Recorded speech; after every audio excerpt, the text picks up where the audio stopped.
Hello folks, again I welcome you all to your own unique channel, Expert English. We all have been trying to become fluent speakers, no doubt about it. But sometimes you might feel that you need a partner. You need someone to talk with. You need someone to help you, but you find no one. Today, I'm gonna give you one of the best ways possible to practice without anyone. You literally can make your English very fluent without a partner. Because to become a very fluent speaker, you need someone to practice. But in our daily life, we don't find people, we don't find partners to practice English.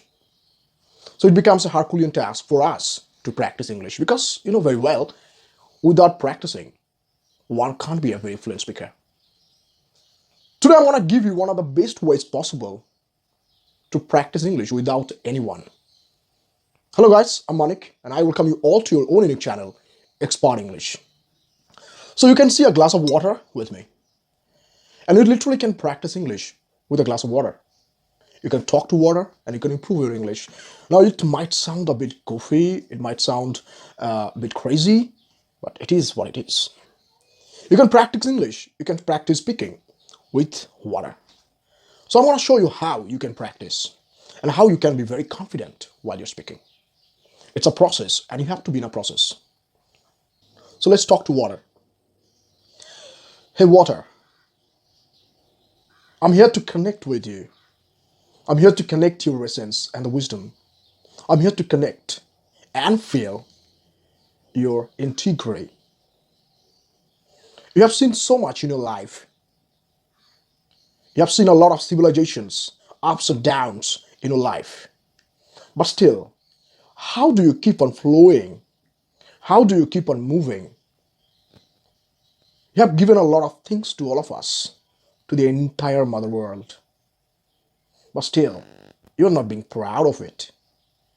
I can really feel you enjoy and you experience the joy of freedom. You experience the serenity of rhythm.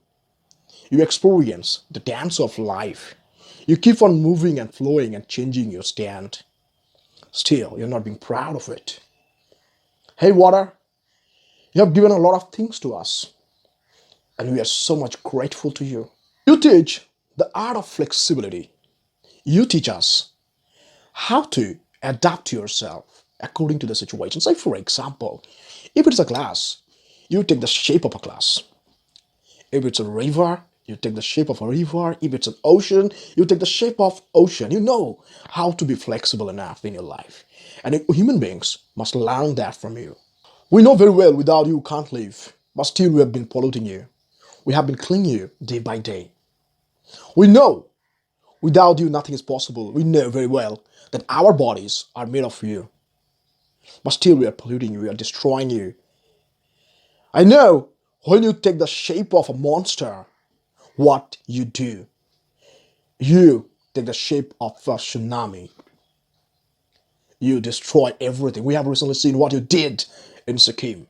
You destroyed whatever came to your life, to your path. And this is called imaginary conversation. So we all have to imagine if you want to be a very fluent speaker. Remember one thing, if you do not have the imagination, you can't be a very fluent speaker, being honest. So what you all have to do is you have to imagine more and more. So for example, you're talking to your phone, you're telling your phone how much it is important to your life. You're telling your phone, hey dear phone, I really need you in my life.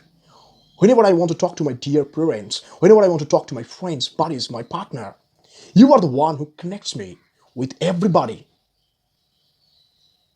Without you, I wonder sometimes, how could I lead my life? So you're talking to phone, you're talking to God. Remember one thing, imaginary conversation is kind of imaginary, not reality. In reality, you cannot talk to your phone, right? You cannot, your phone cannot talk to you even. So what you have to do, you have to imagine. So improve your imagination so that you can be a very fluent speaker.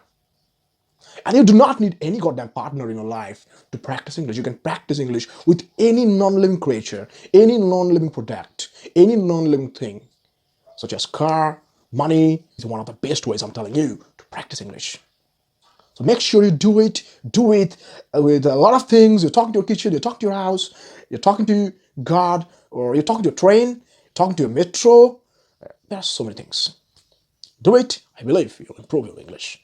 And if you haven't subscribed to your own unique channel, Expert English, I want you all to subscribe to it so that you can learn a lot of things with all of us.